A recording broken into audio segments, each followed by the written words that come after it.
Brahman realization is realization of his Sat or eternity aspect.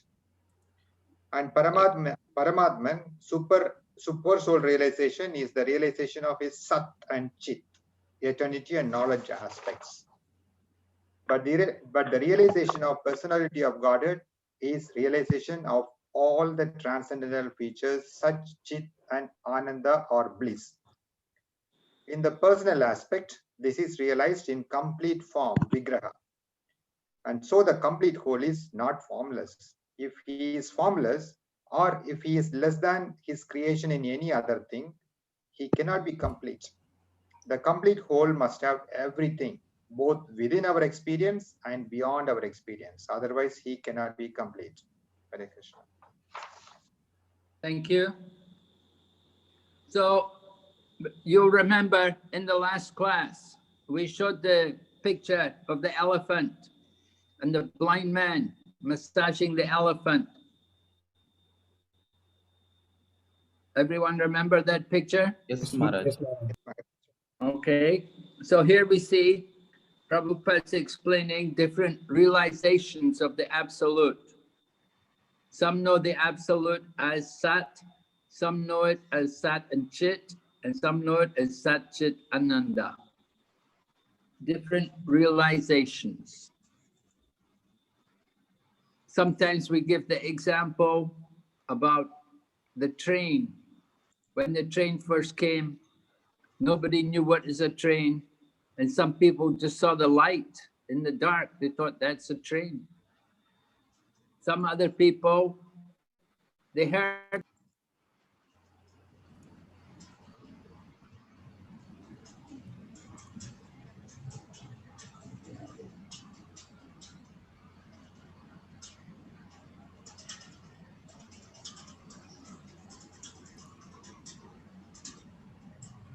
Maharaj, not getting voice. Hare Krishna. Can you hear me now? Yes, Maharaj. Yes, Maharaj. So people understand God in different ways.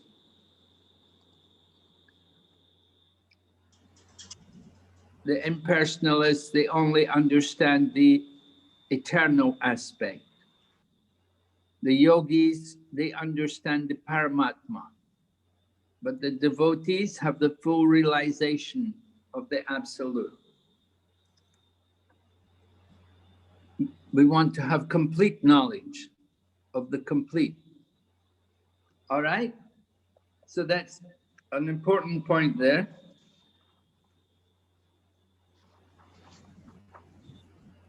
We'll read someone can read the second paragraph.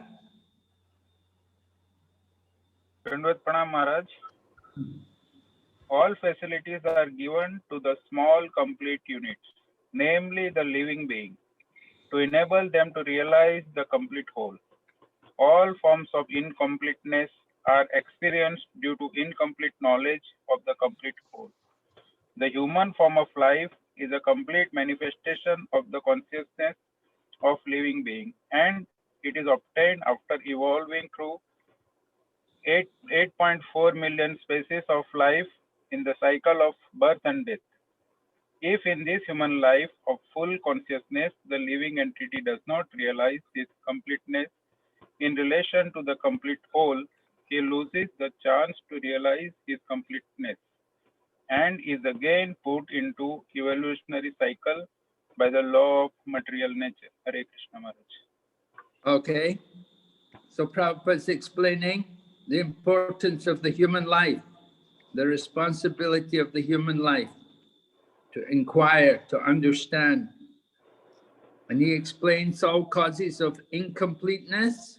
When we feel incomplete, it's due to incomplete knowledge of Krishna. Go ahead, someone else. Hare Krishna Maharaj. Because we do not know that there is a complete arrangement in nature for our maintenance, we make efforts to utilize the resources of nature to create a so-called complete life of sense enjoyment. Because the living entity cannot enjoy the life of the senses without being dovetailed with the complete whole, the misleading life of sense enjoyment is illusion. The hand of a body is a complete unit only as long as it is attached to the complete body.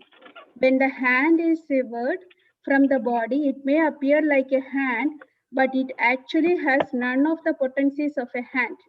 Similarly, living beings are part and parcel of the complete whole, and if they are severed from the complete whole, the illusory representation of completeness cannot fully satisfy them. Hare Krishna. Okay. So Prabhupada's giving a nice example here to understand the importance of being complete. That the hand, very useful, but the hand when it's detached from the body is useless. One devotee I know works as a doctor, and he told me one day they had to amputate someone's limb. They had to amputate his leg. And after they cut the leg off, they just wanted to get it out. It's horrible. Get rid of it. But so long as the leg is attached to the body, it's very, very... Can you hear me okay? Hare Krishna? Yes, Maharaj. Maharaj. Maharaj. You're hearing okay? The line is a bit unstable. This is Mayapur. We have to expect this. Okay. One last paragraph. Someone read. Yes, Maharaj. The completeness of human life can be realized only when one engages in the service of the complete whole. All services in this world, whether social, political, communal, international, or even interplanetary, will remain incomplete until they are dovetailed with the complete whole. When everything is dovetailed with a complete whole, the attached parts and parcels also become complete in themselves. Hare Krishna. Okay. Thank you very much. We'll go ahead to mantra 1. Let's chant the mantra. Everybody chant together. So Vashyam Vashamitam sarvam yatkinch jagadyam jagad yena vyaktena punyeta pradakasya siddhanam. Okay. This is the first mantra of the Isopanisad. So I think that the invocation and mantra 1 are both the memorization texts for this book. They're the most important, very important. So you don't have much to memorize by way of slokas here. Just these two, and they're well-known, simple ones. So Isha, we said Isopanishad. Isopanishad, what is the meaning? Near the Lord. Like the Lord. Sorry? What's the meaning? Near the Supreme Lord. Sitting near the Lord. Thank you. Did you get the article? Yes. Yes. Did you, Yes, did Maharaj. you all- Yes, Maharaj. Okay. I hope you managed to read it okay. Did you find it helpful, the article? Maharaj. Yes, Maharaj. Yes, Maharaj. It's well written. Okay, so Ishavasya. We're going to hear about the importance of Ishavasya. Ishavasya, what is the meaning? Controlled by Lord. Okay. If we have an Ishavasya society, then what does it mean? A society with God in the center, based on God consciousness. So, Ishavasya. And then the first half of the mantra is saying, Ishavashyam idam sarvam yat kincha jagatyam jagat, meaning everything animate and inanimate, meaning everything. that is within the universe is controlled and owned by the Lord. That's a very big statement. Nothing is actually ours. Everything is controlled and owned by the Lord. We're very insignificant. We're also controlled and owned by the Lord. All right, then the second half of the verse, Tena chaktena bhujita magadaha kasya svitanam. One should therefore accept only those things necessary for himself, which are set aside as his quota. And one should not accept other things, knowing well to whom they belong. So taking our quota, tena chaktena bunjitaha, we should accept only what is actually ours. Of course, this is an interesting question. How do we know what is our quota? We'll talk about that in a little while. Let's go through the purport. Someone can read, please. Hare Krishna Maharaj. Vedic knowledge is infallible because it comes down through the perfect disciplic succession of spiritual masters, beginning with the Lord himself. Since he spoke the first word of Vedic knowledge, the source of this knowledge is transcendental. The words spoken by the Lord are called apaurushaya, which indicates that they are not delivered by any mundane person. A living being who lives in the mundane world has 4 defects. 1 is certainly to commit mistakes. 2, he is subject to illusion. 3, he has a propensity to cheat others. And 4, his senses are imperfect. No one with these 4 imperfections can deliver perfect knowledge. The Vedas are not produced by such an imperfect creature. Vedic knowledge was originally imparted by the Lord into the heart of Brahma, the first created living being, and Brahma in his turn disseminated this knowledge to his sons and disciples who have handed it down through history. All right. So we're hearing the history of the Vedic knowledge. And first of all, we hear how the Vedic knowledge is apurushaya, meaning infallible. We have to accept it without any argument. And we gave some examples of that. Prabhupada was giving some examples of the infallibility of Vedic knowledge when he spoke, which is there in the introduction to the Vedas, the introduction essay. What were the examples he gave about the infallibility of Vedic knowledge? Recognizing Father. What? Recognizing Father. Well, that's not the one that's not what I was thinking of. But rather the example in the Vedas, taken from the Vedas. Anybody else know? Maharaj, cow dung. Yes. What? Cow dung and cow urine importance.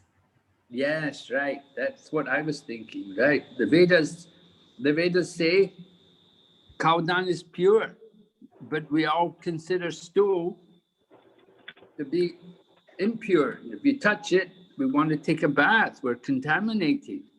But the dung, the stool of the cow, very pure.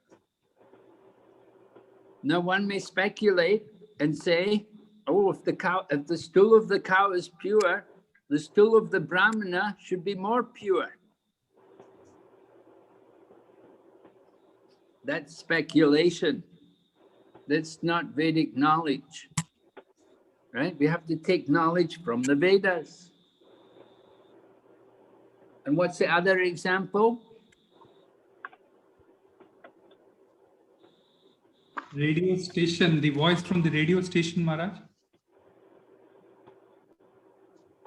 No, the other example about something from the Vedas, which remains pure, generally the bones. Bones. Of conch shell. Right, the conch shell, yes. The conch shell. We keep the conch shell on the altar, but bones are not pure, but the conch shell is okay. So this is based on Vedic knowledge. So we accept the Vedas as being infallible knowledge. And then Prabhupada goes on to speak about how the Vedic knowledge was passed down to Brahma, into the heart of Brahma. And then from Brahma, who got next? Narada. After Brahma, Narada. And after Narada? Vyasadeva. Vyasadeva, right. So like that, came down to Vyasadeva. And Vyasadeva, he wrote the Vedas down for us. Okay, go ahead. Someone read. Hare Krishna. Maharaj, since the Lord is Purnam, all perfect, there is no possibility of his being subjected to the laws of material nature, which he controls.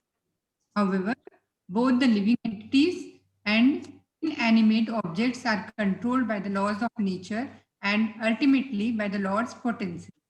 This Isopanisad is part of the Yajurveda and consequently it contains information concerning the relationship of all things existing within the universe.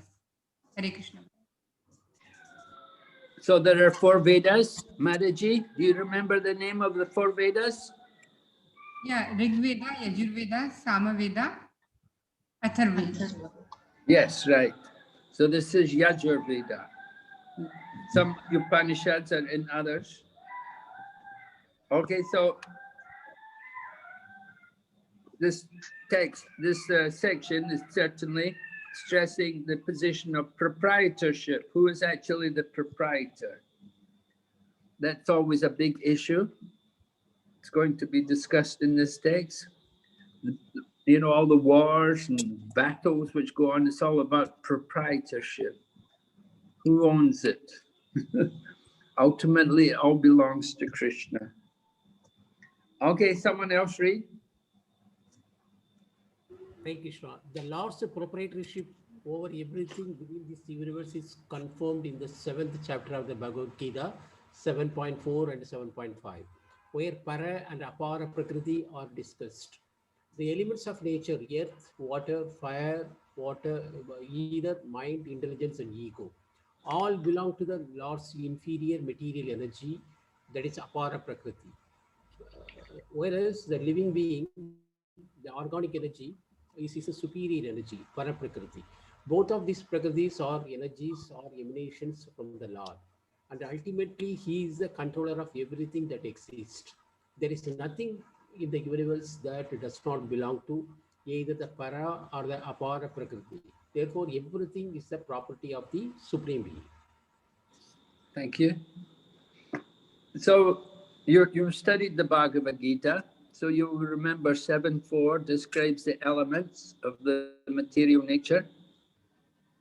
Earth, water, fire, air, ether, mind, intelligence, and false ego. Altogether, these 8 comprise my separated material energy. And then the next verse says, Apariyamatastvanyam prakritim vidime param. Jiva bhuta mahabaho ye idam daryate jagat. Do you know the meaning?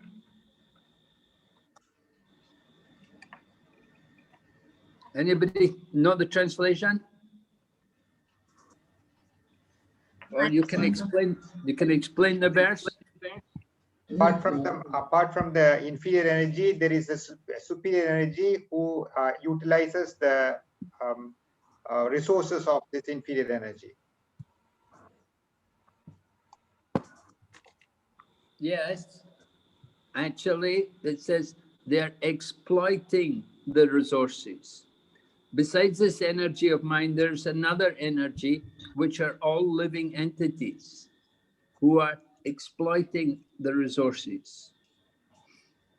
Later on in Bhagavad Gita, Krishna says, Mame Vamsa Jiva Loke, Jiva Bhuta Sanatana, Manashastani Indriyani, Prakriti Stani Karshati. Lord Krishna is saying, the living entities are all my parts and parcels, and they're struggling very hard with the five senses and the mind. Why are they struggling very hard? Well, Manashastani Indriyani Prakriti Stani Karshati. Why are they struggling so hard with their senses and the mind? Because they're trying to exploit the resources of material nature. Yayidam daryate jagat. They're thinking, mine. They're thinking, this belongs to me. This is why Prakriti Stani Karshati, why we're struggling, because of these attempts to be the proprietor and to increase our dominion and control. We don't recognize the Lord. Okay, go ahead.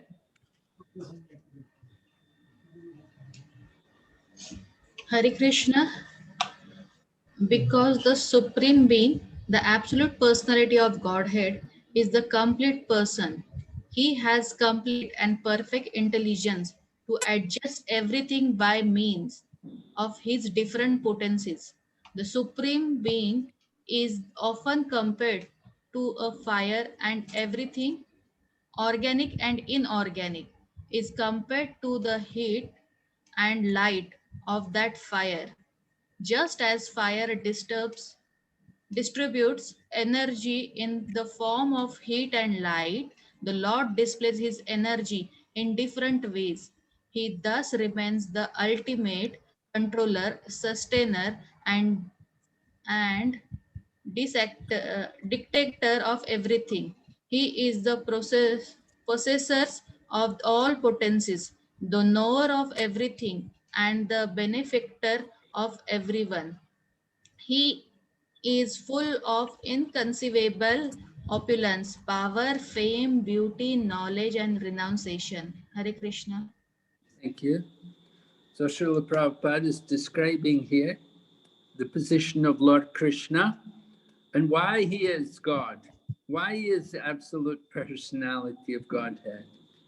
He's describing to us his completeness. There's the energy and there's the energetic. Right? So we heard about the energy. The Prakriti is Krishna's energy. There's Para Prakriti and Apara Prakriti. Right? The Para Prakriti is the superior, and the Apara, the living entities are the superior, the Para Prakriti, right? And the Apara Prakriti, the material nature. That's the energy. But Krishna is energetic, or the absolute personality of Godhead. Notice there's no mention of Krishna, not mentioning any name of God. We're just talking about the personality of Godhead, the absolute truth, like that. Because this is the Upanishads. So we cannot just immediately talk about Krishna. We're talking about Vedas, Vedic knowledge, these things. So using the term absolute, the absolute truth, the personality of Godhead. So there must be a person that was established earlier. Why must there be a person? Why must God be personal? What's one argument to that?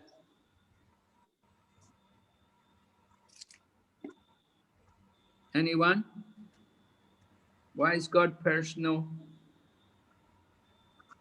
Hey Krishna, if there is creation, then there should be a creator. Okay, that's one argument. I was thinking of something else, which Prabhupada had mentioned earlier. Someone? Hare Krishna Maharaj. Yes? We can have a relation with the Lord, the person. As a person, we can have a relation. We have a different kind of relations, like fatherly relations, or Well, we could say that's just your illusion. We could, you know, people could argue against that. They say that's just your illusion. I don't have any relationship with him.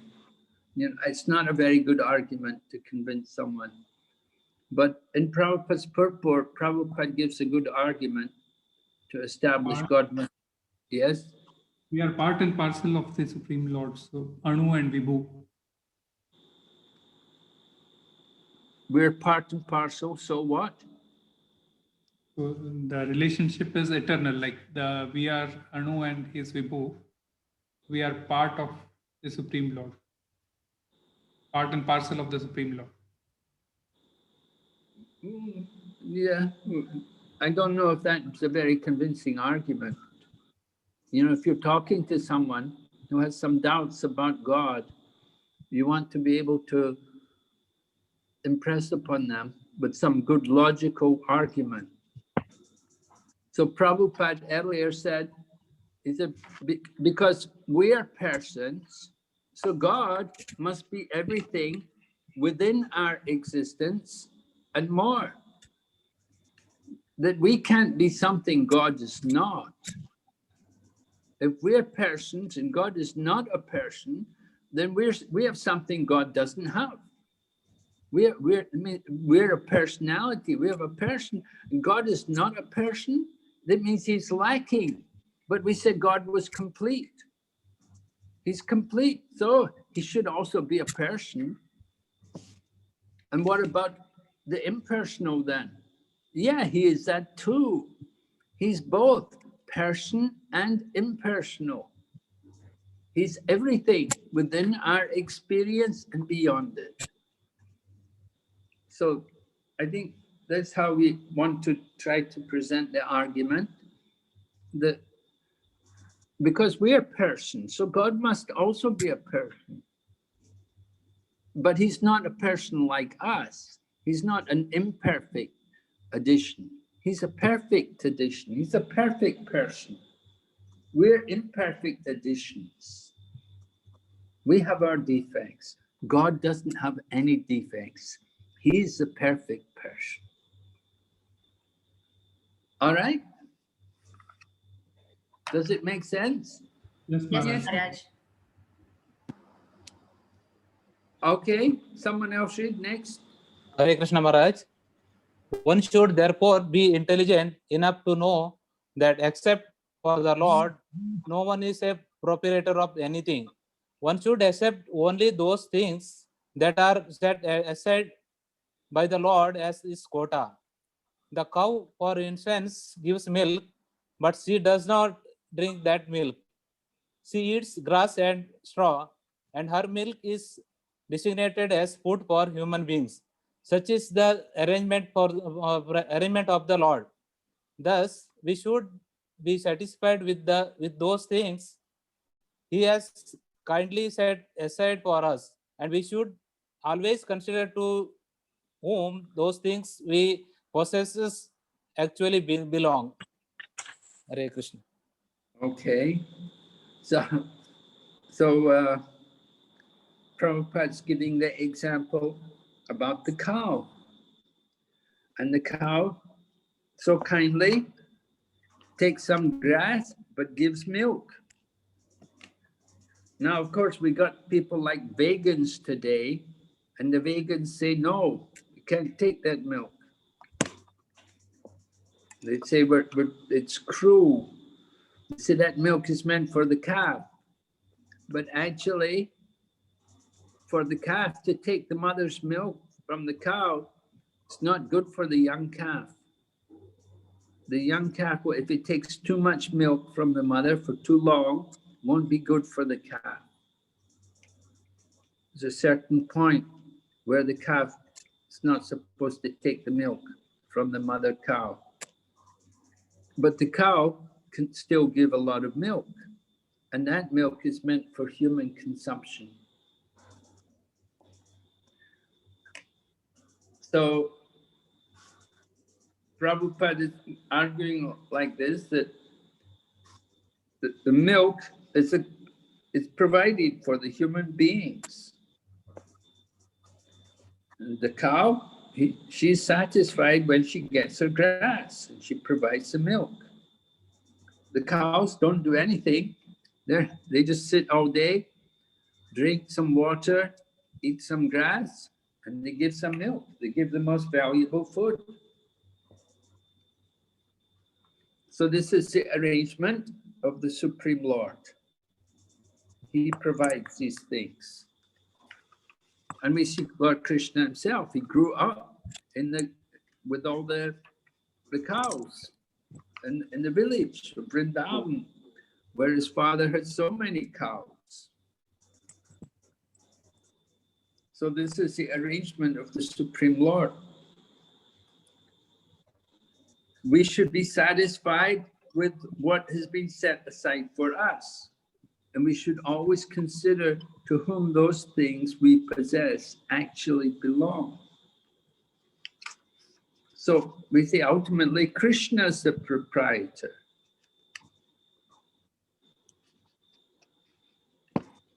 Prabhupada is going to expand on this more, this point of proprietorship. It's the main point in this first mantra. Please read the next paragraph.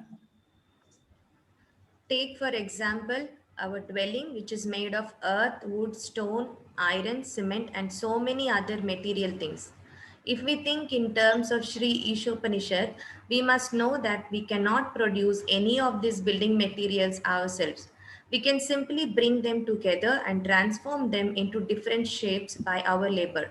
A laborer cannot claim to be a proprietor of a thing just because he has worked hard to manufacture it. All right, that's a nice example here, because we do see, you know, maybe the craftsmen, the wood cutters, the joiners. They come and they make things for the home. They may make furniture. They may make a bed or a chair, wardrobes like that. So you have to purchase the wood for them and give it, and then they'll make it for you. But they cannot claim that this is mine. We have to pay them for their work, of course, but at the same time, because you purchase the wood, it belongs to us. So the buildings are there. In every building, so many different elements are there. It's all provided. Who provides it all? Where do these things actually come from? You can't manufacture them. Prabhupada had an interesting pastime with one man, came to visit him, and he was a life member coming to Mayapur, and Prabhupada met with him. So Prabhupada was asking him, what is your business? So the man said, oh, I have a glass factory. So Prabhupada said, oh, really, glass? And then Prabhupada asked him, how do you make glass? So the man went on to describe how you get sand and you heat the sand up and the sand will melt and you can make it into. So then Prabhupada asked him, where do you get the sand from? And the man said, well, I have a mine. We have land and I have a sand mine there. We dig out the sand from the ground. So Prabhupada said, yes, whose sand is it? And the man said, well, it's my sand. But Prabhupada said, oh, really? Who put the sand there? And so then the man understood what point Prabhupada was making. And he said, well, everything belongs to Krishna.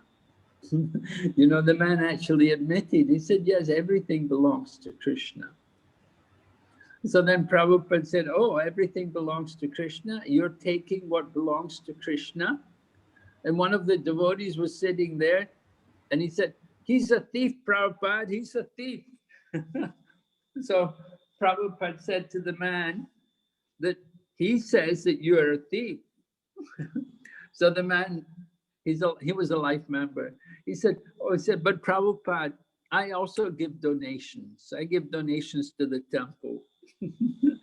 So Prabhupada said to him, then you're just a little thief.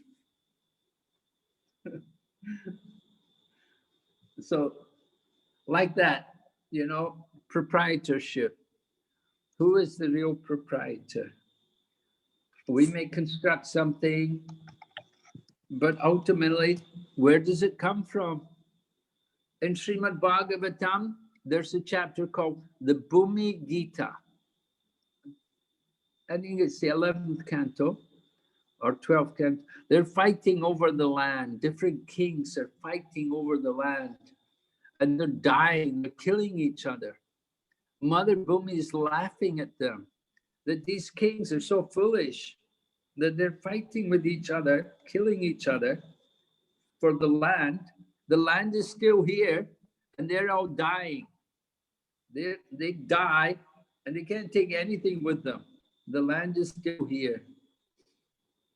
So this is the foolishness of the human beings, their desire for proprietorship. This is my...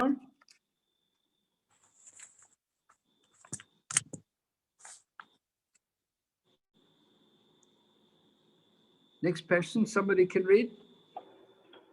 Dandavat Pranam Maharaj. In modern society, there is always a great quarrel between the laborer and capitalist. In this quarrel has taken an international shape, and the world is in danger. Men face one another in enmity and snarl just like cats and dogs. Sri Isopanisad cannot give advice to cats and dogs, but it can deliver the message of Godhead to man through the bona fide acharyas, the holy teacher. The human race should take the Vedic wisdom of Sri Isopanisad and not quarrel over material possessions. One must be satisfied with whatever privileges are given to him by the mercy of the Lord. There can be no peace if the communist or capitalist or any other party claims proprietorship over the resources of nature, which are entirely the property of the Lord. The capitalists cannot curb the communists simply by political maneuvering, nor can the communists defeat the capitalists simply by fighting for stolen bread. If they do not recognize the proprietorship of the Supreme Personality Godhead, all the property they claim to be their own is stolen. Consequently, they will be liable to punishment by the laws of nature. Nuclear bombs are in the hands of both communists and capitalists. And if both do not recognize the proprietorship of the Supreme Lord, it is certain that these bombs will ultimately ruin both parties. Thus, in order to save themselves and bring peace to the world, both parties must follow the instructions of Sri Isopanisad. Thank you. All right, so Prabhupada is bringing it to an international level now, this question of proprietorship, that we see a lot of tension in the world, even today, different nations. And what is the problem? Often over proprietorship. This land is my land, or this part of the sea belongs to my nation, my country. And in this way, wars are taking place. It's a whole history of the world like that. People fight over who is the proprietor. Invaders come, they want to be the proprietor, they want to take control.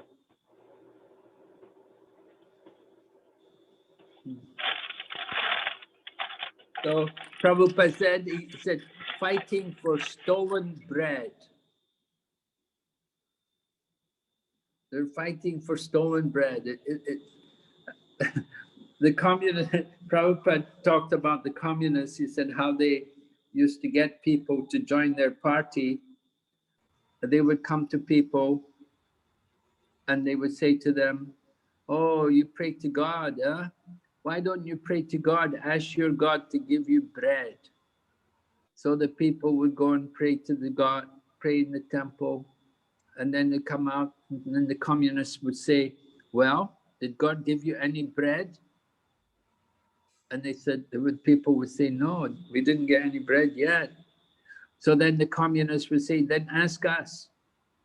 So they'd say, the people would say, my dear communist brother, can you give us bread?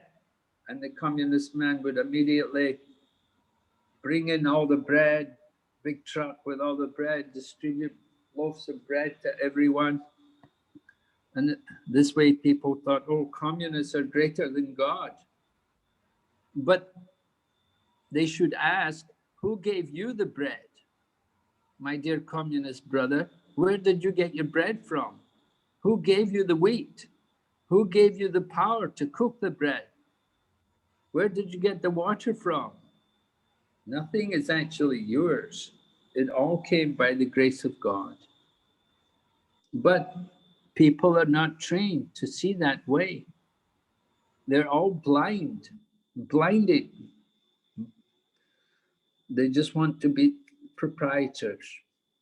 So Prabhupada said, like stolen bread. Just he talks about another example Prabhupada gives. It's about thieves. A gang of thieves go and steal, and they have a lot of stolen property, and then they go off together and they sit down, and then one of the thieves says to the other thieves, let's divide everything fairly. So, you know, that they stole everything, and they talk about being fair, being honest, divide it fairly. But it's all stolen. So where is the question of honesty and fairness? It's not there. So we want to be peaceful. We have to recognize the actual proprietor of everything. And that is the Supreme Personality of Godhead himself. He is the actual proprietor. And when we recognize him, then there is actual peace. Read some more. Hare Krishna Maharaj. Human beings are not meant to quarrel like cats and dogs. They must be intelligent enough to realize the importance and aim of human life. The Vedic literature is meant for humanity and not for cats and dogs. Cats and dogs can kill others animals for food without incurring sin. But if a man kills an animal for the satisfaction of his uncontrolled taste buds, he is responsible for breaking the laws of nature. Consequently, he must be punished. All right, so we see the difference between human life and animal life. That the humans, we're responsible. We have to follow laws. Animals, no problem. They're animals. They don't have the same responsibility.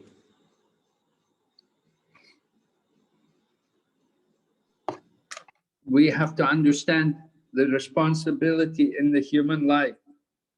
There's no sin for a dog, but there's sin for man.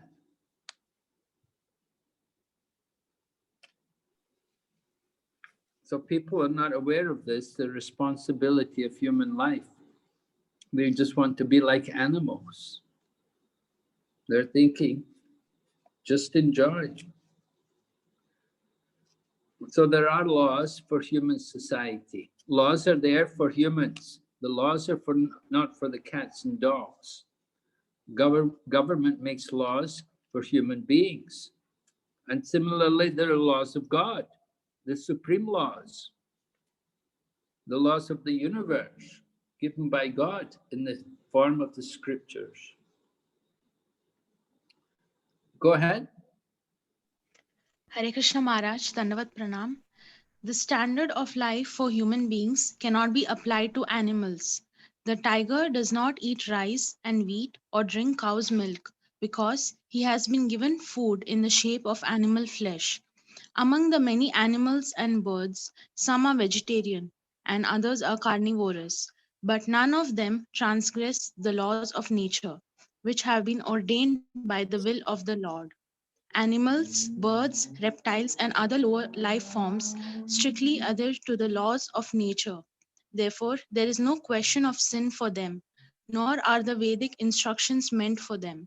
Human life alone is a life of responsibility. Thank you.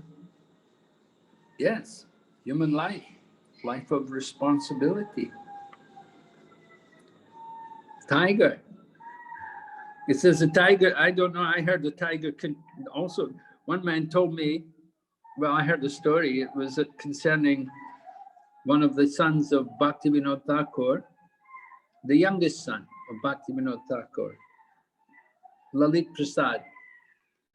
And one devotee told me that he'd met Lalit Prasad and he saw how Lalit Prasad was living in a place. He was living at Birnagar, near Mayapur, in Bhaktivinoda Thakur's residential house.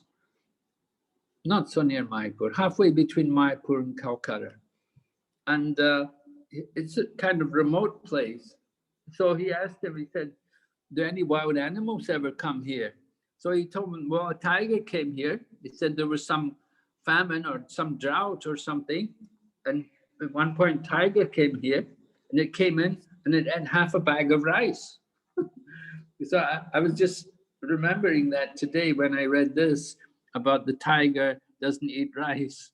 I wondered if it really applies all the time. Anyway, in general, the tiger likes flesh. He wants flesh. He likes to eat some kind of flesh. And that's the food, the quota for the tiger, but not necessarily for human beings.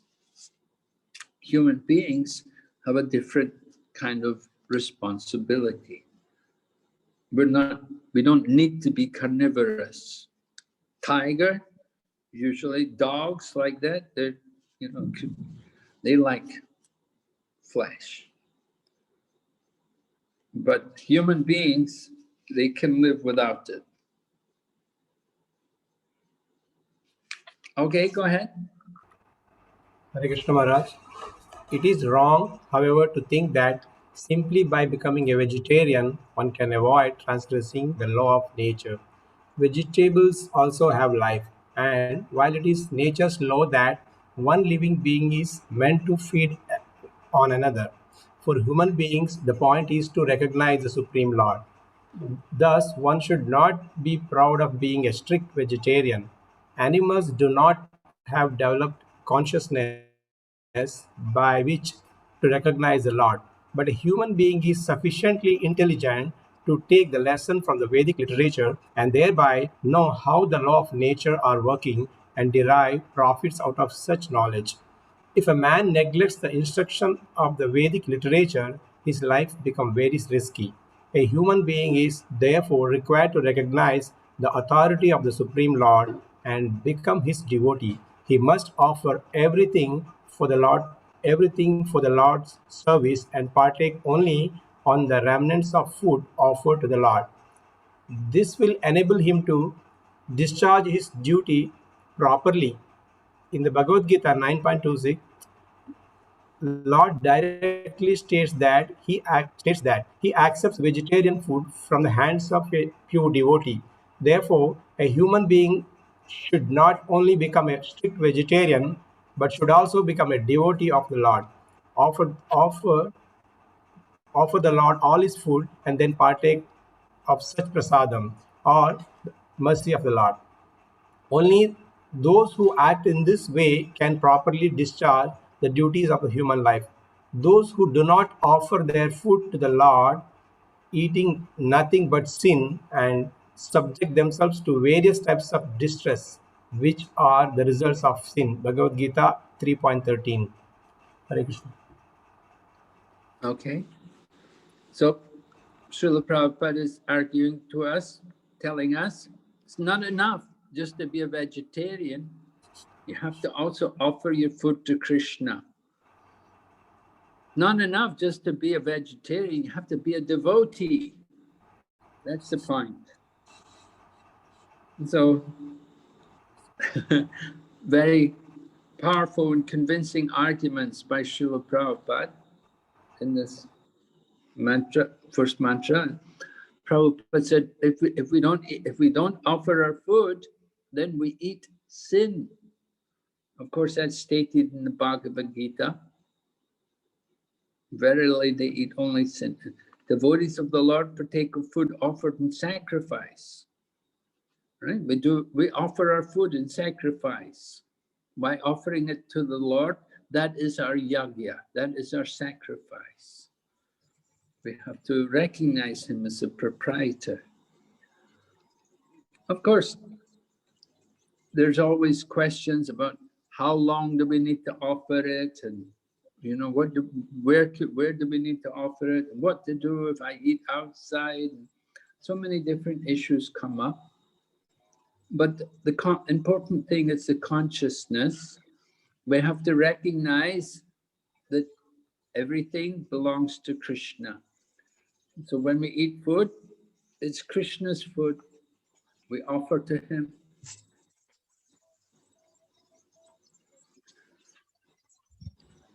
All right, go ahead. Next, finish this mantra 1. Hare Krishna Maharaj. The root of sin is deliberate disobedience to the laws of nature through disregarding the proprietorship of the Lord.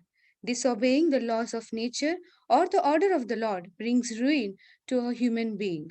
Conversely, one who is sober, who knows the laws of nature, and who is not influenced by unnecessary attachment or aversion is sure to be recognized by the Lord, and thus become eligible to go back to Godhead, back to the eternal home. Haribol.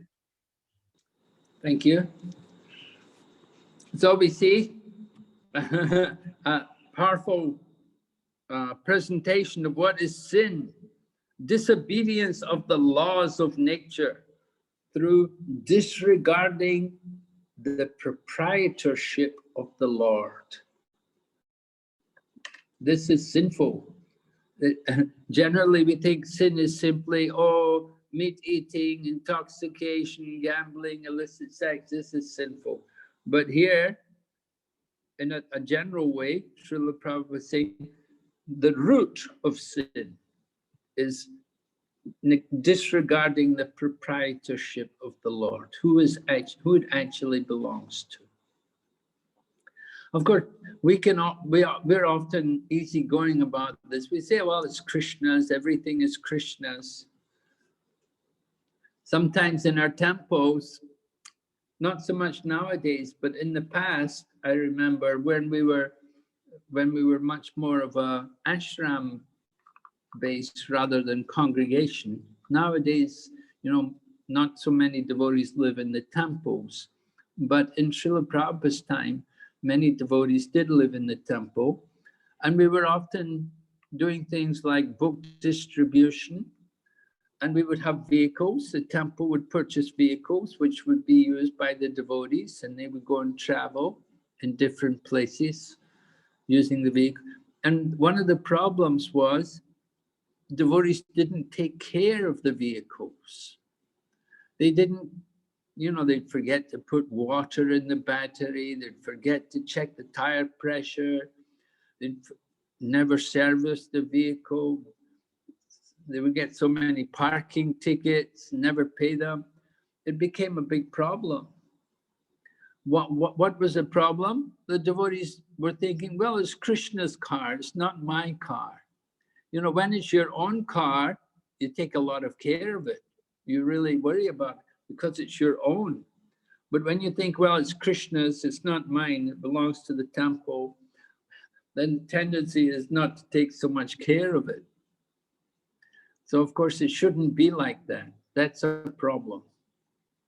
But we do have to recognize Krishna as the proprietor. And we should take care of it because it is Krishna's. And Prabhupada certainly liked to see that the temples were well taken care of. Whenever he would come to the temple, he would first go to see the deities, of course, and see the temple room. When he would come to Mayapur or Vrindavan, he'd walk around the temple, check out the property, make sure everything was being maintained nicely. not only Mayapur and Vrindavan, other places also. He was very much concerned that the devotees would take care of Krishna's temples, make them nice, keep them clean, because he wants, because Prabhupada saw them as, first of all, as Krishna's temple. And he wants also people coming that they will see that the place is well maintained, it's looked after. Very important. Okay, are there any questions on this first mantra? Of course, the big question is, I think, how do we know what is our quota? That we should only take our quota. Anybody would like to answer this for us?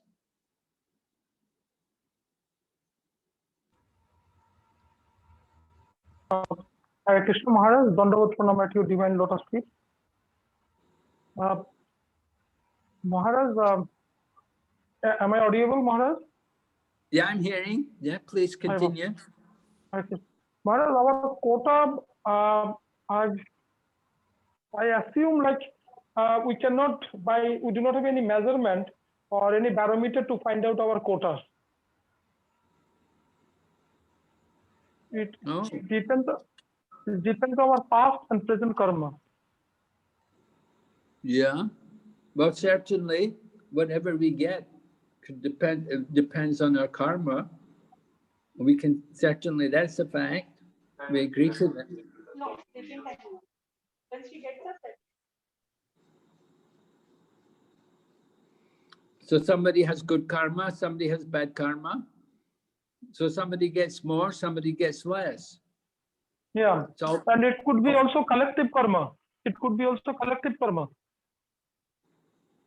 Collective karma means from the nation? Combination, like suppose myself or we are in one family, suppose myself, my wife or kids, because some of the good things might be my 3 other family members have done it. Because of their good karma or their sukriti, I'll be also benefited as a collective karma. Yeah. All right. So yes, it's very difficult to specifically to say what is our measurement of the of that.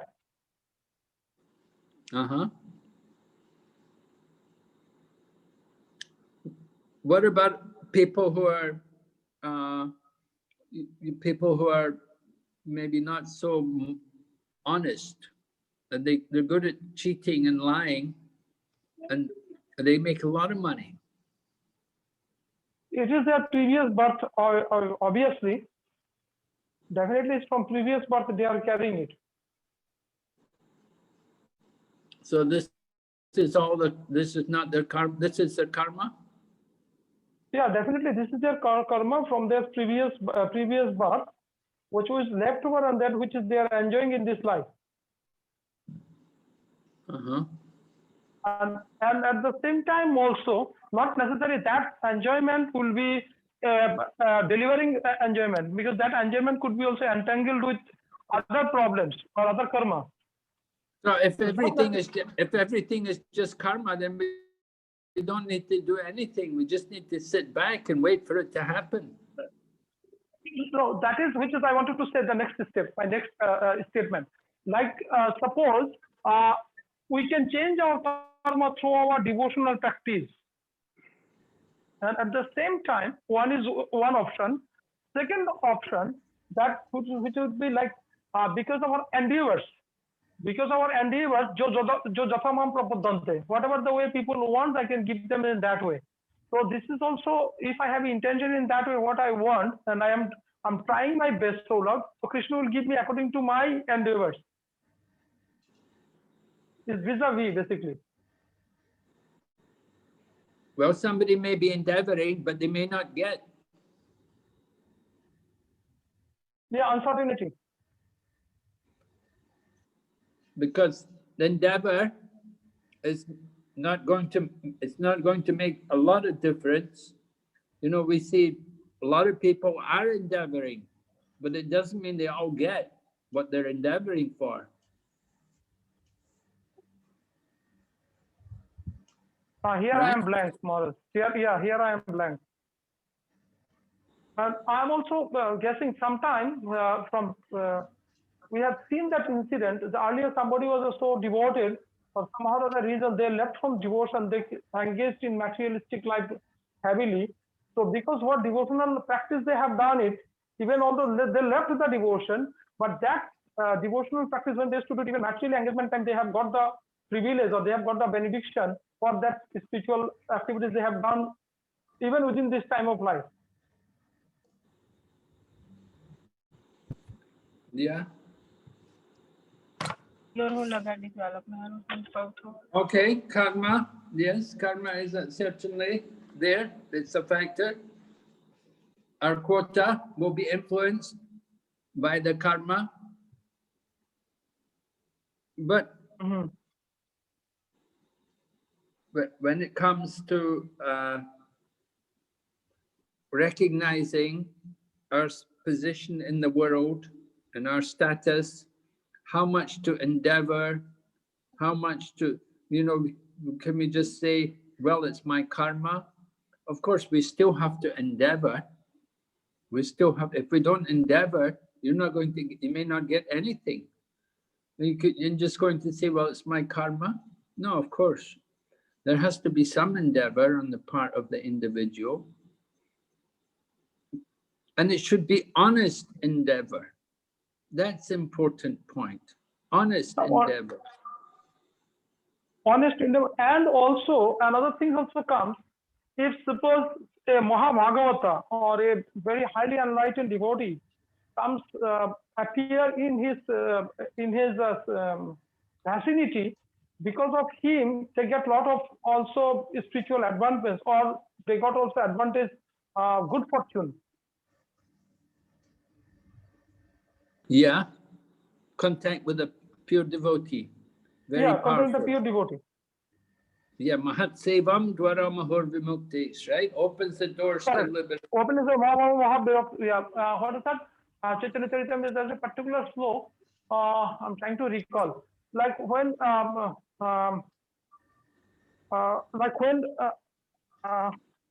a Leela of Lord Chaitanya Mahaprabhu. Chaitanya Mahaprabhu, because of Chaitanya Mahaprabhu mercy, even what is the Maharaj? I forgot, when he was the thief got bewildered, Mahaprabhu sit on his neck. I forgot that story. Mahaprabhu sat on his neck? Yeah, Mahaprabhu sat on his neck, then the thief got bewildered, and then brought back Mahaprabhu again in his place.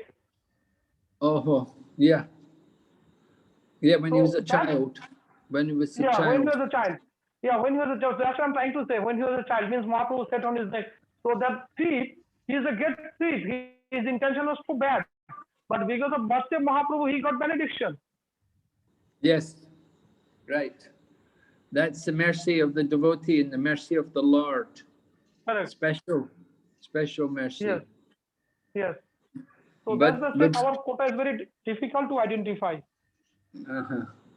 Here we're just speaking about general quota.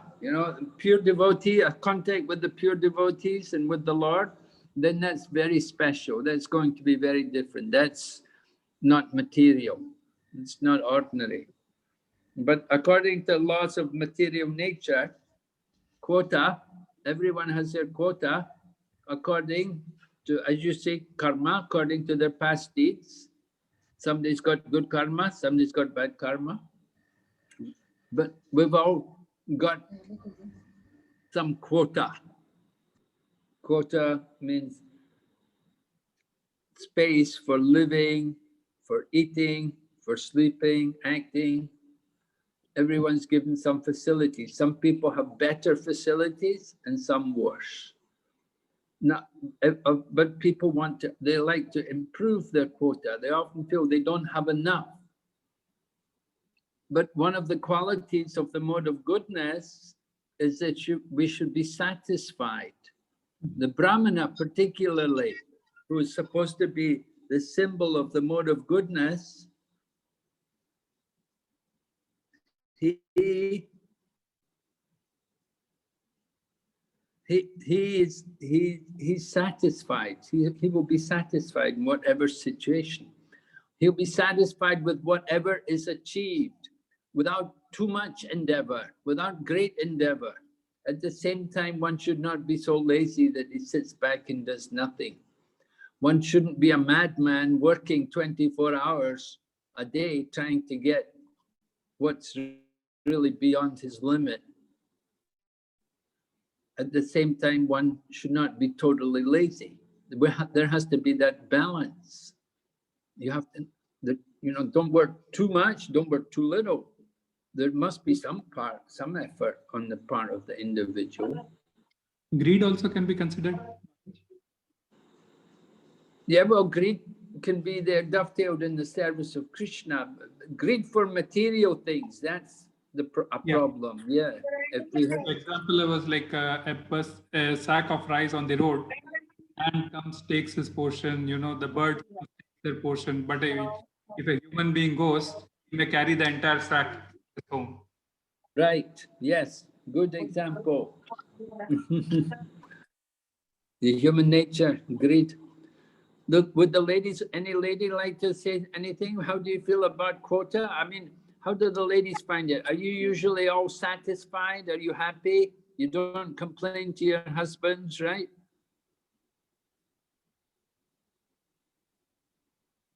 Marriages? We want the ladies also to contribute in this discussion. Can you hear me? Yes, Maharaj. Yes, Maharaj. Okay, so are you all happy? Are you all satisfied? Have you got your quota? Yes, Maharaj. Really, yeah? You're lucky. Very nice. Your husband's lucky. Very good. Sometimes, we get sometimes it's difficult to keep people happy. You don't have enough. The children want more. Yes, Maharaj. The children, I need this, I need that. Very hard to keep people satisfied, to think they have the quota.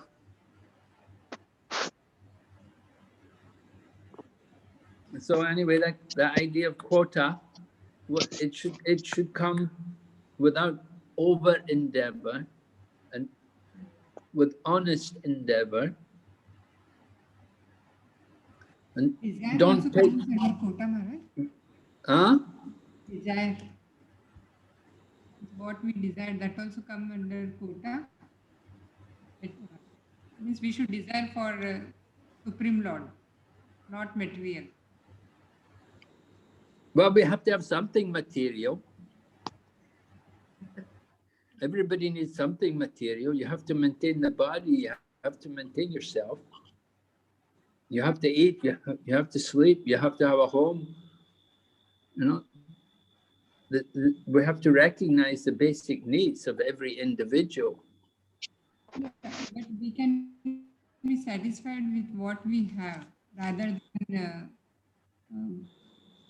Yes, if you can be satisfied with what you have, that's very nice. But not everybody is.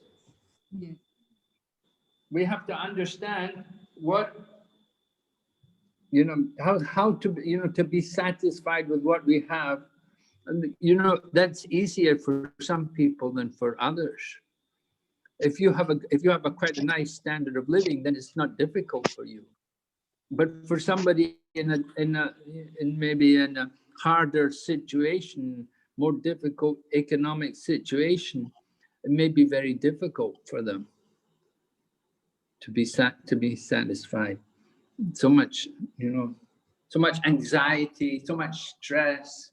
The husband saying, "Oh, I have so much stress, trying to take care of my family, trying to please them and keep them satisfied." They feel I don't have enough. They're not satisfied. The school is not good enough.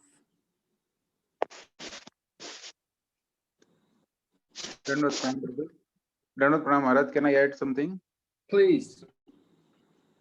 if we go as per Varnashram, and if person stays with the Krishna consciousness at different stages of life, when there is brahmachari, for him, his quota is to live in Krishna consciousness, learning about the Krishna consciousness.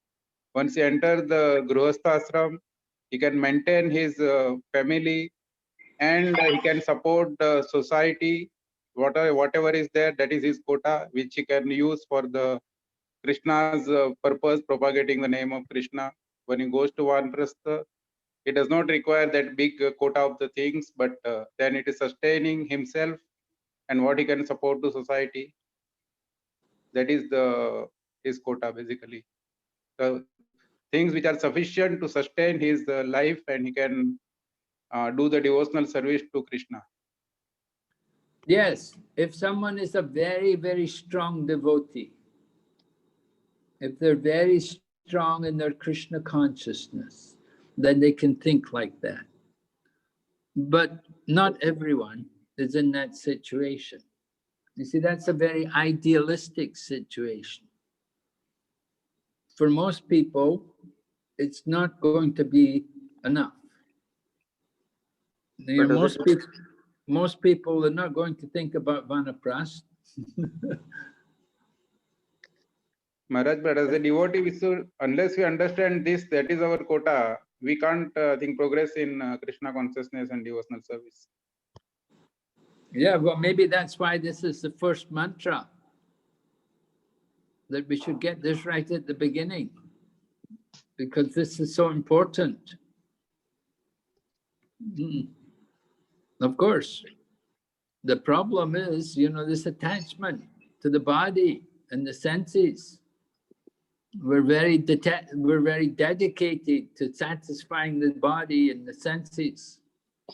So right in the beginning, the Isopanisad established who is the proprietor, that everything belongs to God.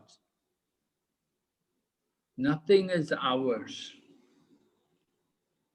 We come to this world with nothing and we leave with nothing. But in the course of our time here, we claim so much. I know one devotee, you know, he told me he came to the Middle East. He brought with him just a small bag, very little. He came with it, but when he went back to India, just a few years ago, he went back to India with his family, resettled in India after being in the Middle East for many years. He had 2 containers. You know, you come with nothing, but you go back to India with so much, you know. So this is the situation. It's difficult to know, difficult to control ourselves. We have that tendency, you know, we just have that tendency. Yayidam daryate jagat. But that we're thinking this material energy is mine because we have dominion over it. What is the difference between the 2 prakritis? One is para prakriti, one is apara prakriti. Why is one superior to the other? What is the difference?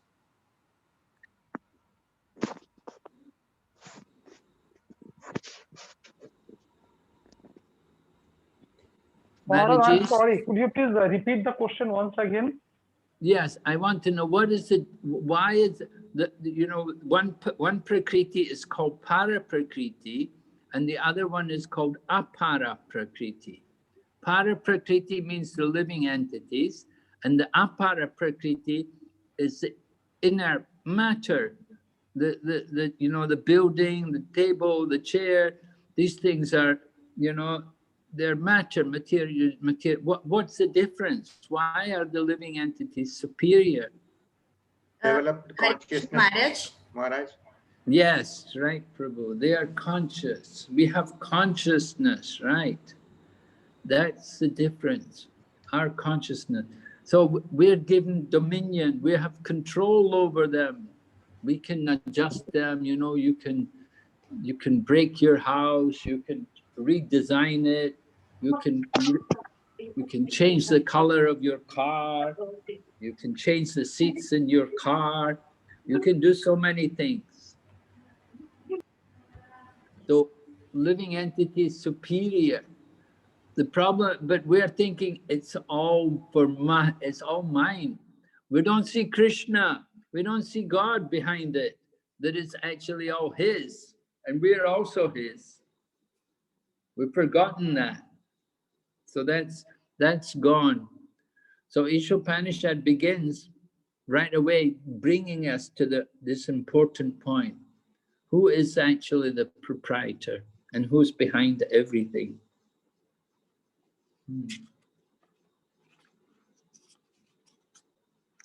Are there any other questions or comments on this? Hare Krishna Maharaj, I have one question. This Tyagatena word, no, the allotted allotment. This also has a meaning of renouncement or detachment. You know, in second chapter, it is interpreted as detachment. I couldn't hear everything you were saying. Hare Krishna Maharaj, the word in the verse Tyagatena. Tyagatena. Has, in the second chapter of Bhagavad Gita, the meaning is detachment. But here we are saying that it's an allotted benefits or allotted. Here we're saying set apart, quota. Yeah, quota. Well, you see, that's the position of the Acharya. Because Prabhupada is the Acharya, you know, words in Sanskrit can have different meanings. Just like the word Atma can be body, it can be mind, it can be soul. So Chagat Atma, according to how the word is used and the circumstances, the situation in which the word is used, will have different meanings and different implications. So we have to be faithful to the translator. The Srila Prabhupada has given us these words. He's given us the meaning like this. Okay. So he understands the actual intention behind the sloka. Oh, contextual meaning. Yeah. Yeah. We have to accept that he knows exactly what is what's the implication, what's the intention here, and we have to take it from him. Of course, just like Bhagavad Gita, you know, sometimes devotees, they were reading Bhagavad Gita and the translation was the same. The impersonalist translation of the Bhagavad Gita and the Vaishnava translation was the same. And they said to Prabhupada, Prabhupada, your translation is just the same as the Mayavadis. He said, yes, but the purports are different. You have the Vaishnava purport. So that's very important also. You have to hear from the Vaishnava to understand. So even with the words here in the verse, you know, we have to understand these verses in relation to the purport. Prabhupada's purports are very, very important for us in understanding the meanings of each text. So, as he says, this particular first verse is dealing with the question of proprietorship. And then also quota, taking what is actually ours, not taking more. And just like Prabhupada talked about food, that we know what is the proper food. Food is there. There's enough grains, there's enough fruit, there's vegetables. Why do we need to eat animal flesh? That is the point Prabhupada's making. That we don't need flesh, animal flesh. That's for certain animals. But human beings, civilized human beings, they don't need it because they have enough. There's no deficiency in the diet of a vegetarian. Of course, some people, not everybody knows how to cook a balanced meal or how to prepare a proper vegetarian meal. This is one of the problems we face in introducing Krishna consciousness in countries where vegetarianism is quite new, like countries like China or Russia, these kind of places. You know, people are not so familiar with being a vegetarian. They don't know. They think you just eat rice and green vegetables and green leaf, just some green leaves and rice. They think it's it means starvation. They think it's, you know, just some kind of great austerity. But being a vegetarian, taking Krishna conscious food is not really an austerity. Rather, it's a great pleasure. There's so many nice preparations. And we offer them all to Krishna. So that's our quota, taking prasadam, food offered to Krishna. That's part of our quota.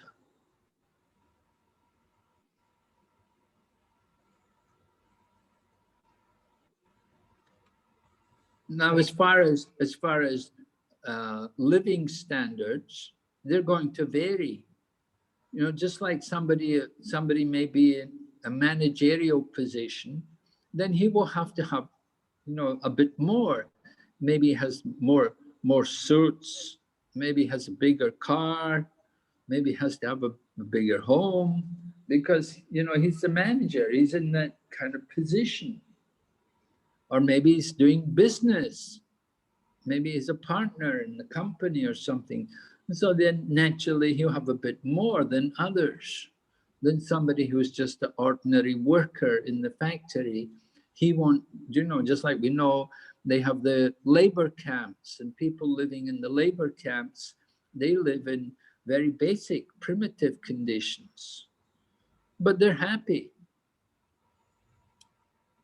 Prabhupada told us about Mahatma Gandhi, how in Gandhi's time, people just simply wanted roti, kapre, and makan, right? You get your chapatis, and you get your cloth, and you have a roof over your head. What more could you want? Right? That's quota. So when Prabhupada started the Krishna consciousness movement, that's how it was. Devotees would live in the temple, and they were given prasadam, and they were given some cloth, and they would work for the service of Krishna. So that's basic quota. But not everybody's satisfied like that. Some people need more. Certainly, you have a family, then you have to have a home. People get married, the wife needs a home. The woman wants to have her own home. She can't just live with all the other women. She needs a home with her husband. Then children come. Then children need things. So this way the quota. What is the quota? Try to provide for everyone. Maharaj, I have a curiosity, a question is arising in my mind, which is pinching me to ask you if you permit me. Okay. You can ask me. Thank you, Maharaj. I don't know if I can answer you, but you can ask me. Maharaj, we have been talking, or your Holiness has been talking for quota for some time, quite some time. Is this quota way of thinking will help, or it is necessary in our devotional practice? Yes, it is, because just like when we study Nectar of Instruction, they talk about atyahara. Atyahara means overeating or overcollecting. Overcollecting also. Yes. Overcollecting, having more than is actually necessary. You know, one house is not enough. One house is not enough. We need another house for the weekend. You know, we need a summer house. We need a house in the Holy Dham. When we go to the Holy Dham, we should have our own house. And we need another house for the children. And, you know, endless. Very difficult to satisfy people. So we do have to Greediness. understand. We do have to understand about quota, and we should want to minimize that. We should try to minimize that quota, not to increase it more and more, but try to minimize it.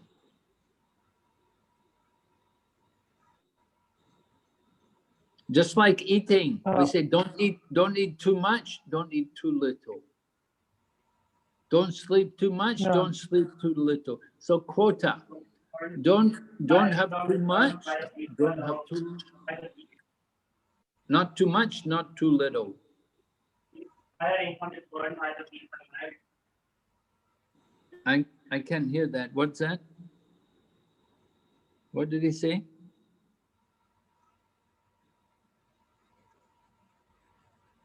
Maharaj, here one example I remember now, Mother Teresa, she has said that once, that she said, my son, I have traveled, me means Mother Teresa, I have traveled almost all over the world. And one common problem I have seen everywhere is a hunger. So she said, this hunger doesn't mean that your belly, your stomach is empty. Your stomach wants some food, you feed them, it's fine. This hunger is our greediness. From top to bottom, you see everyone is hungry to accumulate. So I just remember same have this quota, her quote in this quota, because if we are as a devotee, if we focus so much on that, then I think our devotional practice will be changing our main goal. Yes. Yeah, devotional practice will definitely improve if we control our quota and try to minimize the quota. We say there's enough for everyone's need, not enough for their greed. Yes. So this is a problem. This is why there has to be some quota. We have to be careful. We have to have some quota over things. Don't have too much. Don't have too little.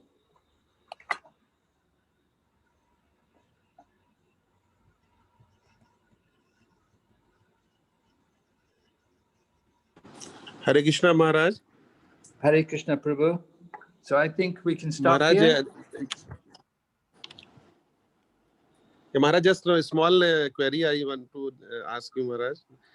That if someone has doing over endeavor, and after over endeavor, if he whatsoever he get, he uses in Krishna's service. So how we should understand this? Oh, well, over endeavor, he gets more than he needs, and he uses it in Krishna's service. Well, that's good, in a sense that he used it for Krishna. He used it, but you have to be a little cautious about over endeavoring, because over endeavoring will have some effects on you. That you over endeavored, maybe you didn't help your health very much because you over endeavored, you worked too hard, your health may have been affected.